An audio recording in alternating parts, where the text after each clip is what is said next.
who are progressive in nature and their approach to governance. And that, of course, is my leader and my governor, Sheriff Oborowori. Go and see what he's doing in Delta State in terms of his approach to governance. He's a grassroots politician. He believes more in welfarist policies to benefit the people of Delta State. He has been extremely progressive in his ideas. It's one of the most hardworking governors I've ever seen in the history of Delta State up till today. And that is, driven by what he calls the MORE agenda. The MORE agenda is his agenda for development of Delta State. So since he came to office, the number of developmental projects he has been taking, if you look at that video, I said something on the lighter side when I was talking to him. I said, a couple of weeks back, I went back home. And on the way from the airport, I saw the massive projects he's undertaking, even up to in my village. Things we have been waiting for 40 years that not happened. Some major bridges he has been doing, first-class bridges. And I said, on a lighter note, I said, look, it will be difficult to defeat this man in 2027. I spoke to my brother, and I told him then, I said, well, this is a time for confession. Because I was praying at that point that I wish we had this type of progressive governor in my party. I didn't know it was coming. I really did not know it was coming. So having him in the APC now is just a round peg in a round hole. This is the natural hole. It appears you are one of the few who feel that governor of Delta State is performing. Absolutely. Senator Ned Nwoko does not believe so. In fact, he has cautioned that he should not bring old habits into the APC. He left the PDP because he has criticized Governor Oborowori of poor performance, of a governor who doesn't listen, of a governor who is afraid of the animals, of a governor who has abandoned his senatorial district, of a governor who doesn't listen to his political allies. So it does look like your perception or your prism of Governor Oborowori is different from some of your colleagues in Delta State who think that he has not come to the table in terms of performance and delivery to the people of Delta State. Well, at times, some political quarrels at times blow your vision. When it happens also in ordinary life, when you have an ego problem with someone, and you may not see the good in that person because you have an ego problem with the person. I'm not saying they have an ego problem, but sometimes, it is some political differences that made him also cross to the APC and left the PDP, some months ago. So some of these political differences at times also lead, to your blood vision. You may not want to see the good in the person at all or what the person is doing. But now that we're all in the same boat, you saw him there yesterday clapping and clapping. He was with me in the government house. All the 3 senators were with me in the government house, and major political leaders of Delta State also followed me to the government house. They pledged their loyalty to him. In fact, the only seat we won in the House of Representatives, he was also there with me. And of course, the party chairman and almost all the members of the State Working Committee, they have also been with me in this decision to ensure that we liberalize the power base and the approach to politics in Delta State. And we're all, reunited in our decision to defer to him. So like I said, sometimes these things are not deep. Now that we're in the same boat, perhaps he will see better. Like I said, he was clapping for him yesterday. So I don't think we should dwell on all those things that were said in the heat of political quarrels. Mr. Keyamo, I've known you for quite a while now. You've spoken truth to power. Yes. You've spoken the truth before the court. You've spoken the truth in front of the Nigerian people. Correct. Can you, for a fact, say that there is a genuine interest of the Nigerian people that made the PDP move to the APC today? Absolutely 100%. It is absolutely 100%. Let me tell you why. The opposition. Let me tell you why. PDP had consistently won the majority in Delta, despite the fact that they were minority at some point. They were not the ruling party at the center. So it's a strong PDP state. At the point since we had access to federal power, we had never won Delta State. So there was no fear on their part. I can tell you. Political leader like Okowa, very popular in Delta North. Sheriff Oborowori, very popular in Delta Central.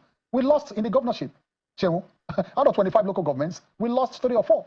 They won, they swept about 21. Sheriff swept about 21. That was how popular it was in Delta State. Despite the fact that we had federal power. Are you saying this because you and Ovioma Agege are not on good terms? I delivered my units for APC. Are you saying that because you and Ovioma Agege are not on good terms? No, we're on good terms. We just all this normal political back and forth. But we're all one family. I delivered my units. Hold on. In the governorship election, I delivered my units, my ward, and my local government. Guess what? Of the 4 local governments we won as APC for the governorship, and not the presidential governorship. My local government, Uwe, was one of them. I delivered. I and other leaders, we delivered Uwe. So the APC. So we denied PDP entry into Uwe when I was Minister of State Labor. So that is aside, but I'm saying that PDP had been very popular. There was no reason for them to fear that they would lose the next election because they'd be very extremely popular. All right. So I give credence. Let them take their flowers. Especially, Governor Okowa, former Governor Okowa, Sheriff Oborowori. I give them their flowers that this was a decision they took. And they took a political risk, but a risk for the betterment of the people of Delta State. You heard Governor Okowa today. He said, look, he will give his life for the betterment of Delta State. And that's, look, despite the backlash that he expects, but he wants to do this for the people of Delta State. How much charitable can we be? So all of these suggestions are just pure nonsense. Right, when they say that there are ulterior motives for what they do.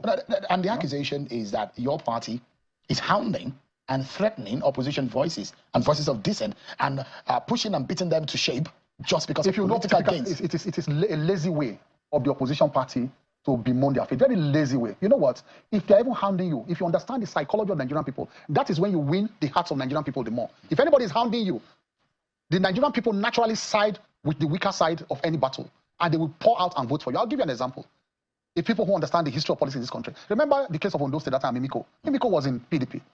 And Obasanjo deliberately in front of camera said he was not going to give him the ticket. People felt, they were just hounding Mimiko at that point. I'm giving you one of several examples. And guess what happened? Mimiko crossed to Zenith Labour Party or some Labour Party, away from PDP, a very unknown party. And the Ondo people voted for him against PDP because they felt this is oppression. Why would the president be hounding somebody like that? So this issue of hounding is not an excuse for the opposition. Because I mean, it's a political. The opposition has said, look, Mr. Keyamo, the opposition has said, look, when you are in trouble. As opposition, if you run to the APC, you get cornered. No. It is even a political weapon for you to win power. For you to cry out that, look, you are being oppressed. For you to cry out that the ruling party wants to crush you. You will win sympathy of people, you will hold on to power. Let me ask so it is not that at all. And I'm very certain that you have heard that there are those who think that the reason for this defection is because the former governor, Senator Frank Yoko, has some issue with the EFCC. Look, listen, almost all public officers, they have one issue or the other.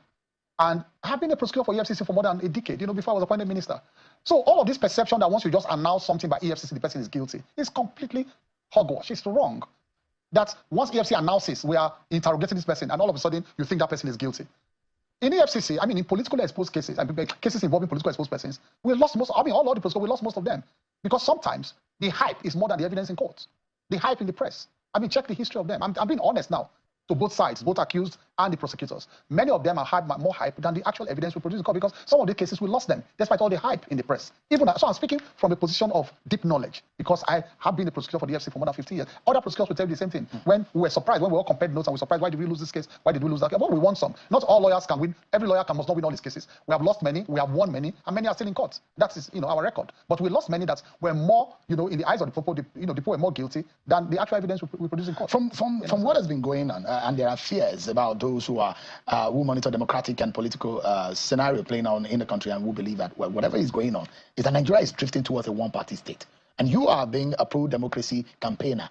Do you fear that this is exactly what is playing out? Who should work hard for it not to be a one-party state? You tell us. No, I'm asking a rhetorical question. No, I don't answer the question. It is the opposition. So it's again back to lazy opposition. Will I deny people from coming into my party if they see the good works of Mr. President? With the kind of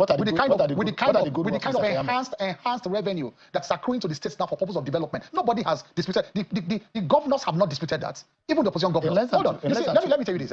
I've been avoiding politics because I've been concentrating on governance. We are like the reserve army of Mr. President. When politics come, when campaign comes, Mr. President may call all his reserve armies like us. But presidential spokesmen are doing a fantastic job now in promoting the president. All the presidential spokesmen. But like I said, some of us and maybe Dele Alake, we are reserve army. when campaigns come, we will dust our books and come before the cameras. We are facing governance now. But let me tell you this, a snippet.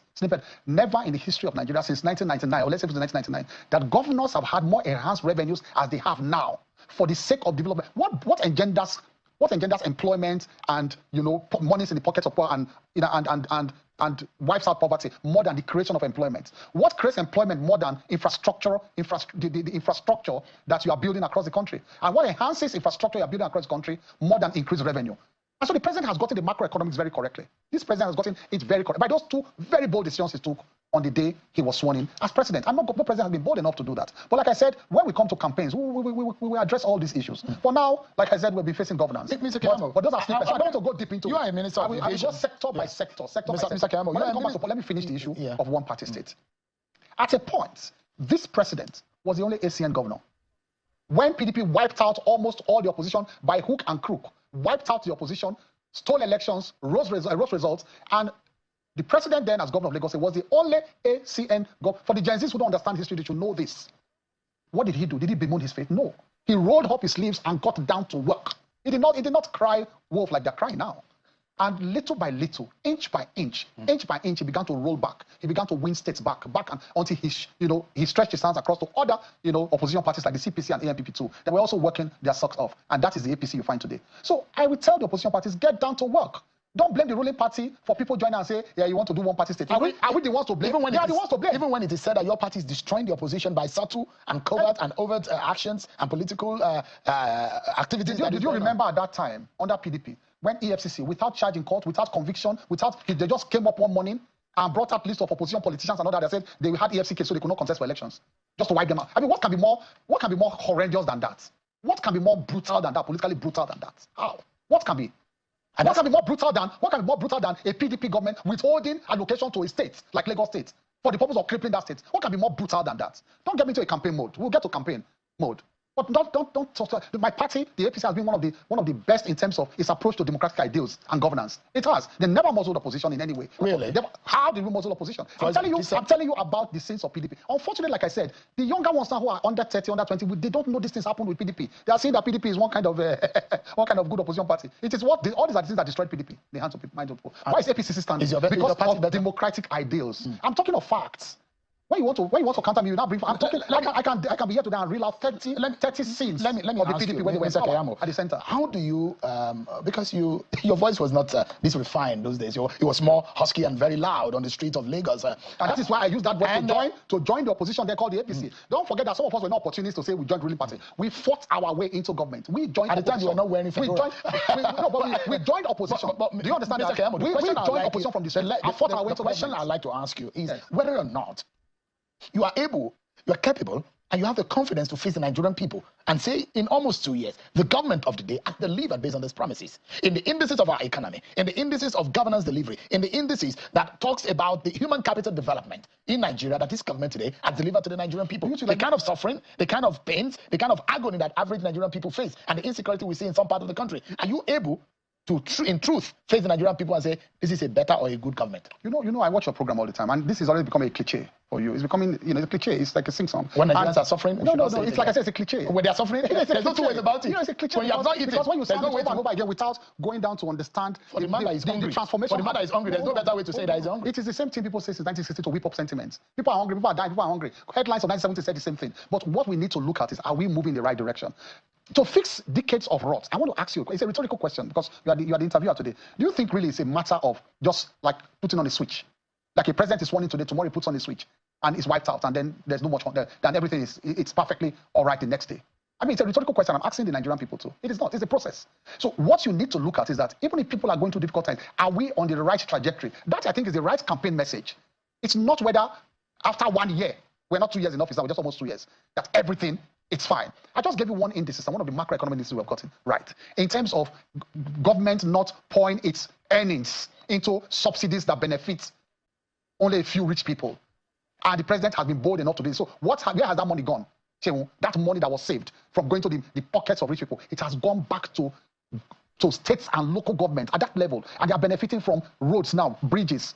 People have been employed at that level because of this massive infrastructure development going on in so many states now. And I dare say this. After 24 hours after I leave here, I dare any governor of Nigeria, any governor, to come and counter me on this, that they don't have more revenues at their disposal now to carry out infrastructural developments. In my state, for example, I keep going back to my state and the great work Sheriff is doing. Sheriff is not borrowing a kobo, 1 kobo, to do all he's doing. He's doing it from his allocation, IGRO, and his federal allocation he gets every month. That is how good it is.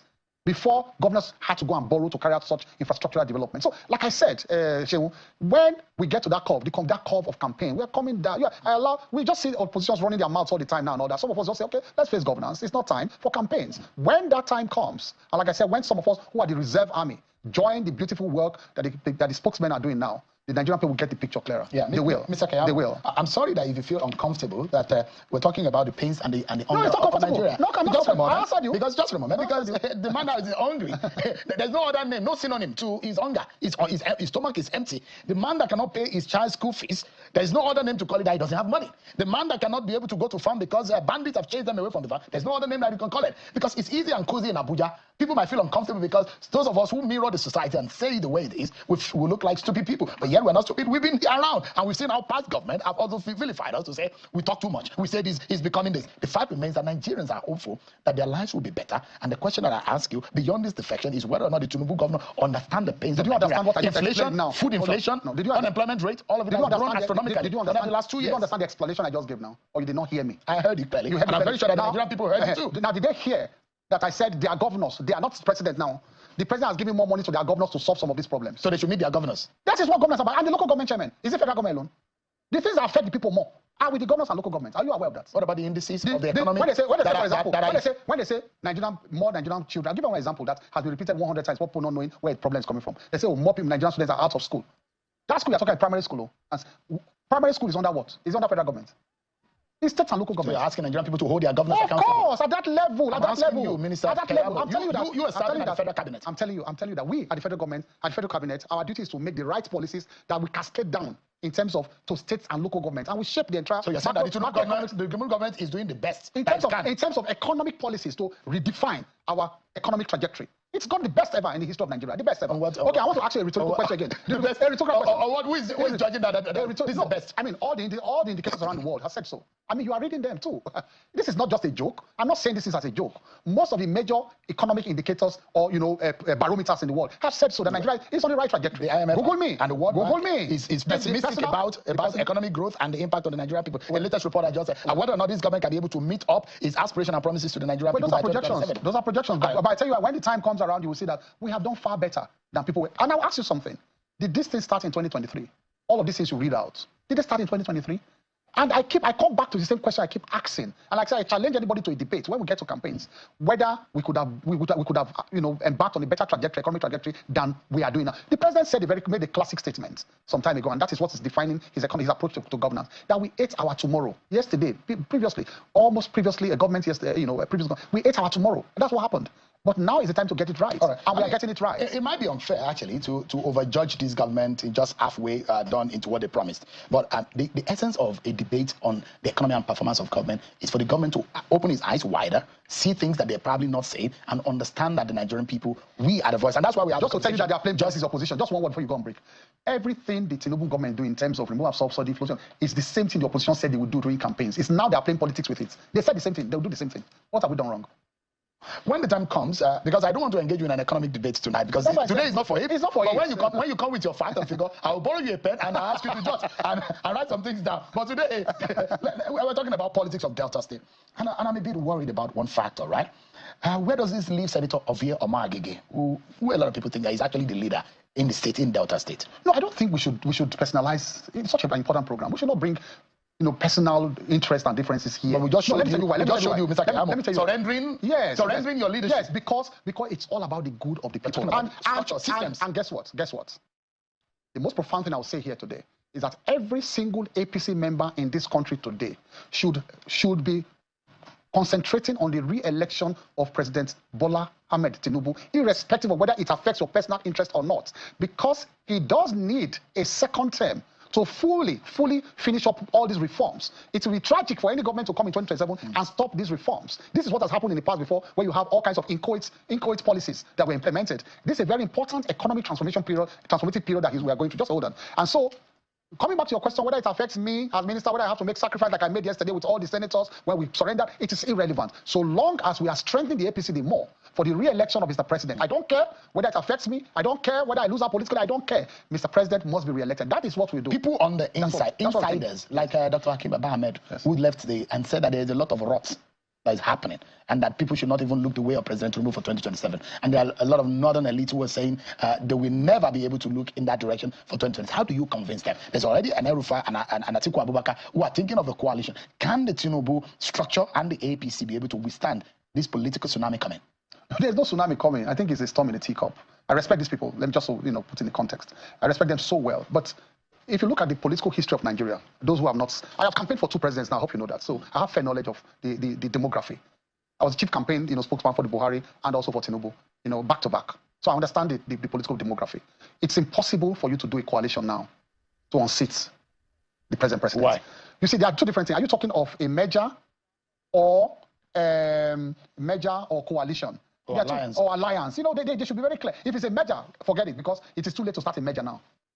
With the process you have to go through to do a merger, get a new identity and all that, and then elections are around the corner next year, end of next year. APC started in 2013. The moment, the moment the 2011, the talks to even get to that point, the discussions, it's not a... since last year. No, the moment... The alliances and coalition talks. The moment we lost the 2011 election, that same 2011, President Tinubu flew to Kaduna and met the general Buhari and said, look, we need to start working. So the discussions took a long time. We were part of the whole thing, took a long time. Back and forth. You have to call conventions on both sides for the conventions to adopt what you have decided and all of that. It's a long process. So these people are not experienced enough. The president you are seeing now, he has gone through all of this. So he's just smiling and looking at all of them. He understands. Secondly, any party you build around an individual has never won a national election since 1960. Let me take you through them. You know that. No matter how popular, no matter how the mass movement, you remember Chief Awolowo, with all the mass movement and all that talk, MPN, UPN was built around him, even AD before then. That's why they before the action group, AG action group was around him and all that. Of course, Awolowo was like our hero in Southwest and all that. With all the popularity, he could not win a national election. The same thing with Azikiwe, MPP. He could not win a national election. This thing also came recently to Peter Obi. The Labour Party was built about his was called followership, the opinion movement, and all that. People should not think that they said he was rigged. This is new Nigeria. Go back to different. No, but the same complexities. Nobody, if you build anything, Atiku wants to build something around and say wants to be the court, it's too late in the day. He cannot. See, you can. It is only that is why you can see and give credit. Let me give PDP their flowers. The two biggest parties in Nigeria, and the major competitors we have is PDP. Because this and the AS and hold on, and the APC. Now I'm talking of national elections and the APC. They are the two major parties that you can see that they are not built around anybody. They're not. Up until APC came together, the persecution of ACN was the president at that time. He was leader of the ACN. And of course, the persecution of CPC was Buhari at that time. Both of them tried their separate ways. In 2011, remember, we had Ribado as our candidate, Buhari here, and we all divided votes. It was when we came together and there was no personality built. Nobody, the party was not built around anybody. That was when they won national elections. So I'm just telling the young ones not to waste their time. When they don't know the history of Nigeria, is not moved by what is going on. We all, I mean, it's a party as a whole. Are you hearing about the quiet move? Listen. And the aggregation of the young Nigerian minds who are coming together quietly. So what under what platform? You must have a platform. You must have a platform. You see what? You know what made us survive? Isn't that what they said about Labour Party? You know what you survived in 2023? Is because despite the storm of Labour Party and the obedient movement and all that, the structures of the APC held firm. It was the structures that took us across the bridge. Despite the Naira redesign policy that was against our party at that time and all kinds of the petroleum scarcity, all kinds of things. But at the end of the day, it was like a house built on solid rock. There was a bit of some of the roofs were left. We lost some boats here and there, like a storm that that would blow a house. Some of the windows fell off, but the foundation. It was the structures of the APC that took us across. So when people should, please, they should not say 2027 we rig election again. No, they are saying that the structures are coalescing. They are, in fact, who is doing coalition? It is we. It's not that the coalition is not taking place in the APC. You can see people are coming into the party. The structures are getting. People are also leaving. People, who? How? So El-Rufai left. Well, like I said, I respect him. But we have Kaduna as part of our structure. But Kaduna is structure. Are you worried as a politician about what is happening in the north? The northern elite. There is an informed northern elite who are angry about the status quo. I think people are blowing this beyond. Tinubu has more friends in the north than even the southwest, and they will come true for him. They will come true for him. Do you realize that the last elections, even at the primaries of the APC, the northern friends came true for the president more than anybody? It's northern friends, the Gandujes of this world, the Shetimas of this world, and all of them, most of the governors, the Bagudus, the Badaru, they all came true for him. They came true for him. So there's no shaking. This whole thing is. Let me tell you. What you say. Let me tell you. People are using the word east, west. No, because I don't want to just call one region. They are just using them for their personal gains. There's nothing like a unified north against somebody or unified south against anybody. Minister Keyamo. Do you understand me? There's nothing like that. I like us to anchor on your ministry, interestingly, the aviation ministry. I wanted to just say something more, because you are getting me worked up with political discussions now. I almost forget I'm aviation minister. What was it that you wanted to say? Because, like I said, some of these people who came out and said, CPC, they are not they will decide where to support their CPC. They are what they called butterflies who think they are birds. When a butterfly thinks it's a bird. Who is a CPC? Who is your CPC? The CPC was Buhari. And Buhari was the president. Buhari is already meeting with Atiku. No, Buhari come out with a statement saying, my party is APC. Now, if you think you are really a follower of Buhari, if you claim to be a CPC man, the leader of that party, at that time, has said, my party is APC. I support the president. Who are you? That's why I said they are like butterflies who think they are birds. Buhari carried everybody on his back in the 2015-2019 elections. Let me tell you that. Some people who could not win anything in the north, they just flaunted the name of Buhari. They just carried and crossed the line, an election. So when a Buhari, who is the sole specification and everything that was CPC, has said he's supporting APC. Who do you think? Who has the right to now say he wants to use CPC name to negotiate? You think the president is not more politically savvy than that? He wants to use CPC to negotiate your way to power? We're out of time. It will